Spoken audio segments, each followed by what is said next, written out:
Hey guys, what is up? It's Dusty here and welcome back to another crypto video. And in this video, I'm gonna tell you guys all about getting rich with crypto. It is January 1st of 2023, and that means new year, new chances. And because right now I've officially been in the crypto space for 10 years, I think it's about time I share a couple of my best tips with you guys. So what I think we're gonna do in this video is go over a couple of methods I think are the best to get extremely rich with crypto. I wanna teach a couple of beginners how to actually get started with crypto, where to buy it, what the different ways are, and then also what different cryptos I'd suggest to at least look into. Let me just phrase it like that. And when we say that, I think a lot of people don't understand how broad this space is. There are over 22,000 different cryptos, and with that come a lot of pitfalls and a lot of scams. And so in this video, I also want to warn you guys for a couple of those, as I've seen a fair share of scams in my days. Having said that, I think there are three main ways to get rich with crypto, and these have a couple of subplots as well. Either you make your own crypto, or you are allowed or able to buy into a crypto in some sort of early stage. The more bullish the market is, the more likely you're going to be able to find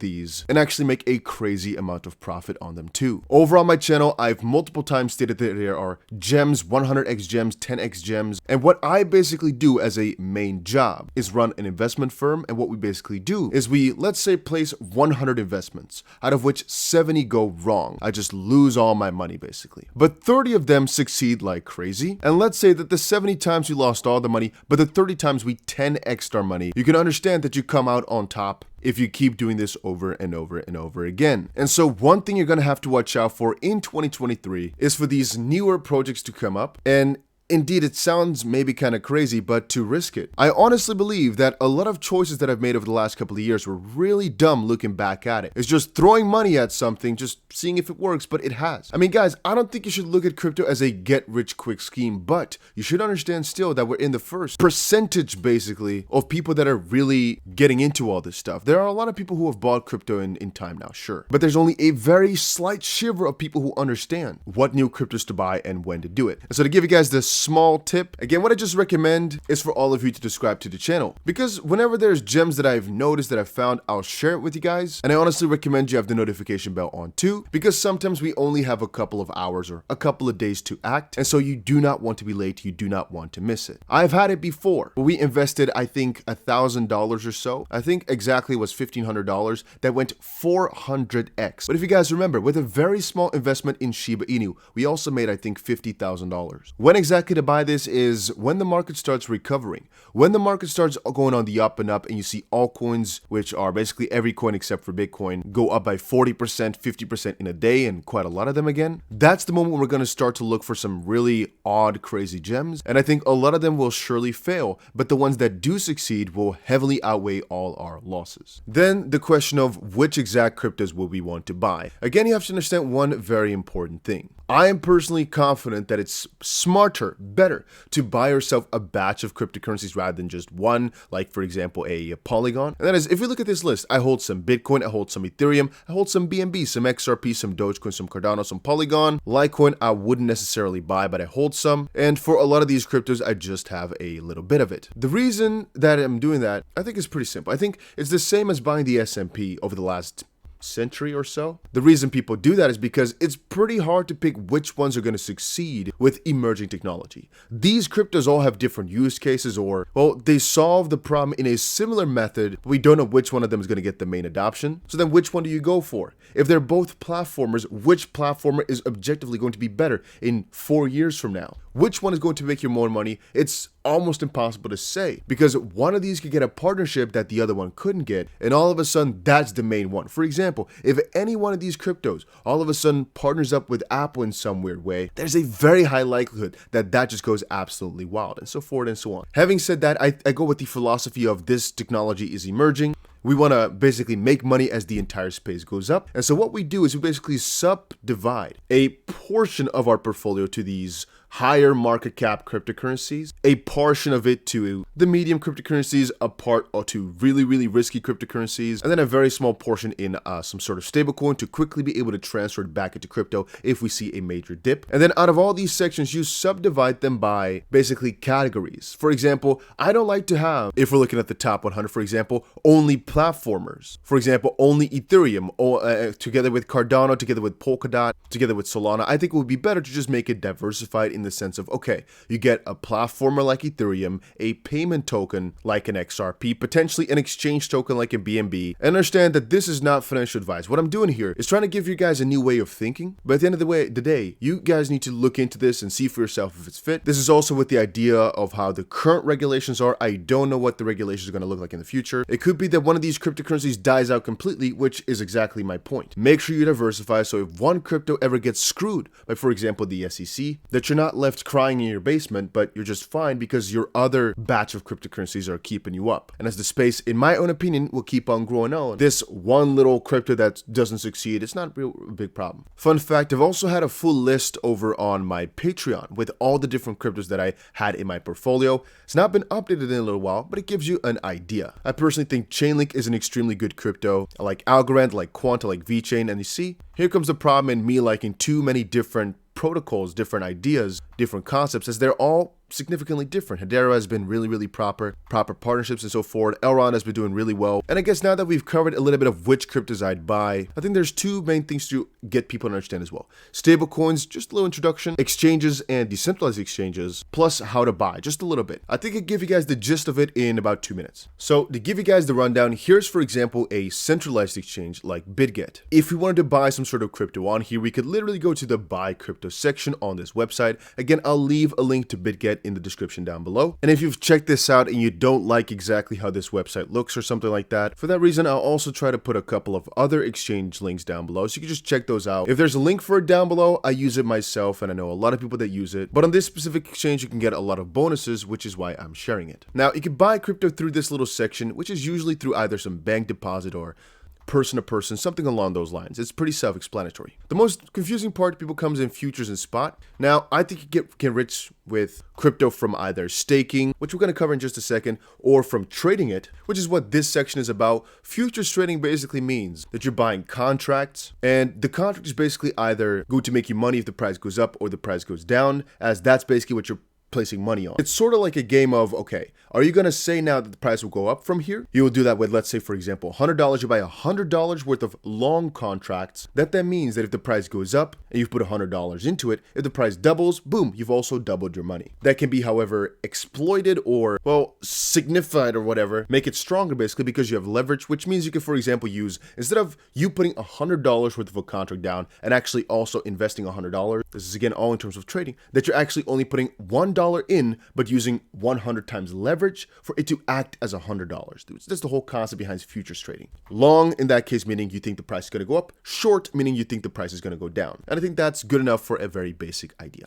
And then the spot trading part here, this is basically where you just buy and sell cryptos, which is why I talked before about keeping some USDT or USDC or some BUSD. These are stable coins which just are pegged to $1. But they're on chain, so these are basically the cryptocurrency variants of fiat, and that's because fiat currencies have a lot more regulations to them, so it's a lot harder to really exchange fiat to cryptos all the time. This is just a crypto sort of that is exactly at $1 and will most likely stay that way, which can make it a lot easier to trade in a lot of different places basically. But yeah, a BitGet, for example, also has 0% trading fees as of this point. You can just check it out for yourself. And the difference between a limit order and a market order, as you can see over on the left somewhere there, is with a limit you have to place exactly until which price you'd like to buy, and with a market you could just place the amount of money that you'd like to invest. For example, I cannot even type in. For example, $1,000. It's just going to buy $1,000 right now. Click. And again, with limit, I have to say the price that I am willing to pay for it. If the price ever goes below that, it will trigger a buy. On BitGet, you also have something like copy trading here, which is you basically following other traders with whatever trades they make. If they make a trade, you also make that trade, which is interesting, but check it out, I'd say. Don't just go ape in, check it out for yourself. And then, like I said, you also have decentralized exchanges. So centralized being, there's just a company that controls this and you have to place your money on there and then transact, yada, yada, yada. With a decentralized exchange, you utilize a decentralized wallet, like for example, MetaMask, like for example, a Trust wallet, and then you can make swaps on the platform without them ever controlling your money. I'll also leave a link for this down below if you guys are interested in checking it out. This is the most trusted method. This is a new thing that's coming up because, again, you can transact basically from one crypto to another without needing to deposit your money onto a certain platform. You can just keep the money in your wallet while swapping things, which is very interesting. And so the pro to this is there's no risk of the exchange is running away with your money basically. And the pro to something like BitGet is that if you ever make a little bit of a mistake or something does end up happening, well, they can potentially still help you. And the fact that a lot more is possible on a platform like this. Alright, then like we said at the start, there's a couple different methods to get rich with crypto, and one is, well, if you already have a significant amount of money and you're trying to make it work to the best of your ability, there's also a thing which is called staking. And what you basically do, well, there's a couple of different ways for it, is you either natively stake, so you look up exactly how to do it with a guide over on YouTube, the internet, and you potentially might need a significant bit of hardware for it. You can basically put your tokens that you've already bought, little voice crack, for example, Cardano to work. You're basically putting them out there, locked up, if you may call it that way, as basically proof that you own these coins, and by owning those coins, you basically get a percentage for it. I don't want to go too deep into exactly how that works. With every crypto, it can be a little bit different exactly how they calculate how much of a percentage you get and exactly where that money comes from. With Cardano, a lot of it has to do with the fees, the transaction fees that they ask. And the bigger you are as a holder, the more power, or necessarily the more tokens you're going to get basically for being involved with the platform. So for you, holding more tokens and being involved in the ecosystem, you also get rewarded relatively to how much the platform is being used. Point being, you can do this natively, as I said before, which can sometimes be quite expensive, or through intermediaries like exchanges, like for example Binance. Pro being, they take care of all the hardware. Negative side is, one, you have to lock up your money on the platform, and two, you get a smaller percentage. But to give you guys a good little idea, with Ethereum, if you want to stake it yourself, there are a couple ways around it, but you basically have to dedicate 32 Ethereum on your own. But through something like Binance, for example, you can put in, for example, $10 or so and start making money on this just continuously. Now, these are protected on Binance, principal protected. The same number of tokens deposited to Simple Earn will be returned to you, along with yields paid out in the same type of token, which is different from a couple of other methods that you have, like for example, DeFi staking, because you use another platform. And that's the thing, you have a lot of different platforms out there that also can give you yield, but we've seen before that one of the biggest ones that everybody's ever known was Anchor Protocol, which required you to put in UST, a stablecoin at the time, which was based on Luna, which, as you guys hopefully know, crashed. It lost me a very significant amount of money, but that's also why the percentages right now are just so extremely low. People are just scared, and it's also a bear market. But when the market starts picking itself back up, there are going to be a lot of tokens in here, which are going to have 999% APRs or even higher than that, potentially because they've just been listed, or this is something which you can basically do in regardless of the market, just a bear market, whatever, is get some crazy yields on your crypto for just holding them. Can you guys just consider for a second how crazy it is to get 13% on your AVAX or 20% on your Polkadot every single year? If the bull market takes another 2 years to get back, you've increased your Polkadot stash by a very significant amount.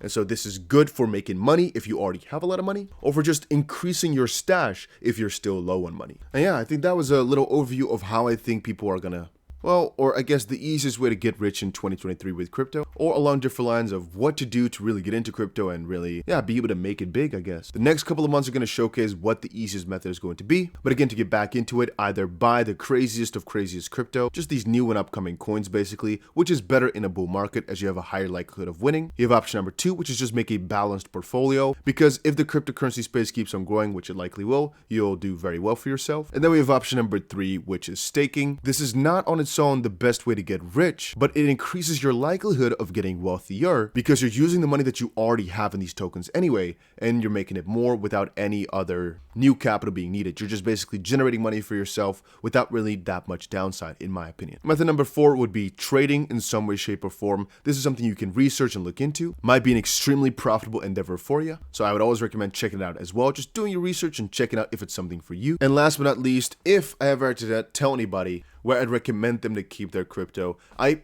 personally use Ledger. There will be a link for that down below. These are hardware wallets. There's a little bit of a barrier of entry, but I'm going to make a tutorial on exactly how to set this up rather soon as well. But that's basically the safest method to store your cryptocurrencies forever and ever and ever. It does cost a little bit of money though, because you get an actual device, which is again the safest method. The way I see it is, if you have $1,000, I'd rather put in $50 into a little device to keep it safe forever, because that $950 now could turn into $100,000. Whereas if I kept $1,000 in an unsafe place, well, it might just turn to zero. It might have been a little bit more if I didn't spend the 50, but it might just turn to zero, which I don't think will really happen if you have a hardware wallet. So that is why I personally recommend it to everybody. On the opposite side, a couple of other juicy wallets, depending on which exact cryptos you want to store. Trust Wallet, Exodus, MetaMask. Those are all crypto wallets that I've used in the past as well. Or potentially, which is the riskiest method, but just keep it on the crypto exchange. If you don't have that much money, I don't think that's a big deal either, but that's what I'm personally thinking. But yeah, if you guys like more of these updates or videos, let me know down below. It's something I don't really do. I cover mostly crypto news, right? But